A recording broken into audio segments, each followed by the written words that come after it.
किस्त नंबर 3। उम्मीद और नाउमीदी की कशमकश में उसने आमिर को फ़ोन मिलाया। बेल मुसलसल जा रही थी। काफ़ी देर बाद फ़ोन उठाए बिना काट दिया गया। उसने हैरत से सेल फ़ोन की स्क्रीन को देखा। कई लम्हे उसने सोच में ज़ाया किए कि अब फ़ोन मिलाए कि ना मिलाए। एक बार फिर हिम्मत करके फ़ोन मिलाया। इस बार भी फ़ोन काट दिया गया। उसे अपनी उम्मीदों पर पानी फिरता नज़र आने लगा। आंखों में आंसू तैरने लगे। वो खुद को तपते सहरा में तन्हा महसूस कर रही थी। हालत कुछ संभली तो फिर उसे उम्मीद के पल तामीर करने लगी। भाई मसरूफ़ होगा, ज़रूर किसी मीटिंग में होगा, हो सकता है ड्राइविंग कर रहा। उसने हर मुमकिन और मुस्बत वजह सोच डाली। वो कोई भी उल्टी बात सोचकर अपने हौसले पस्त नहीं करना चाहती थी। अगले रोज़ उसने फिर आमिर को फ़ोन किया। इस बार पहली बेल पर ही फ़ोन उठा लिया गया।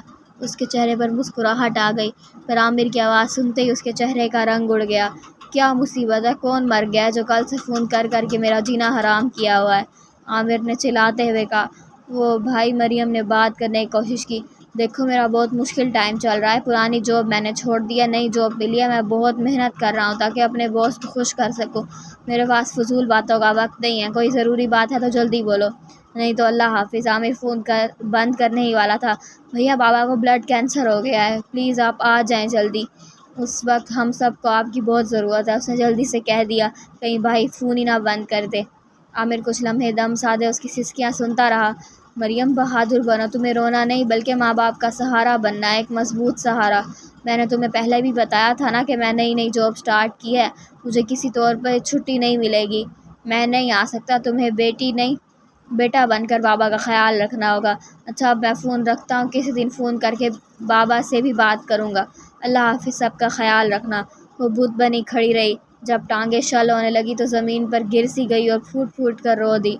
वो रात उसकी ज़िंदगी की अजीब रात थी। उसने जी भर कर आंसू बहाए और उन आंसुओं के साथ अपने अंदर के सब डर खौफ भी बहा दिए।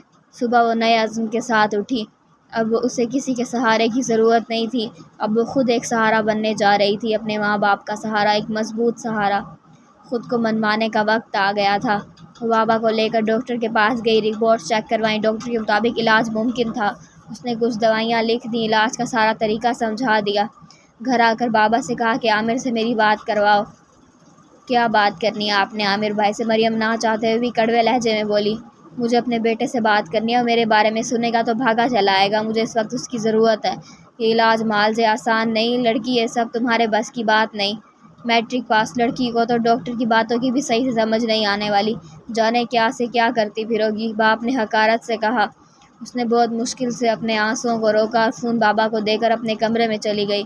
वो अपने बाप को दीबा और आमिर के रवैये के बारे में बताकर दुखी नहीं करना चाहती थी, पर बाबा ने कभी इस बारे में नहीं सोचा था। इस वक्त उसे बाबा से ऐसे लफ्ज़ों की उम्मीद ना थी। वो बहुत वक्त बदल गया था, पर उसके बाबा अभी भी नहीं बदले थे। उसके लिए उनके दिल में अभी भी कोई जगह नहीं बन सकी थी। उनकी नफ़रत जूं की तूं थी। माँ ने ताज्जुब से शोहर की तरफ देखा कि इस शख्स को खरे और खोटे की ज़रा भर पहचान नहीं। वह अपने मोबाइल में सुन बेटे का नंबर डायल निकाला और कॉल मिलाकर फ़ोन कान से लगाया। काफ़ी इंतज़ार के बाद आमिर की आवाज़ सुनाई दी।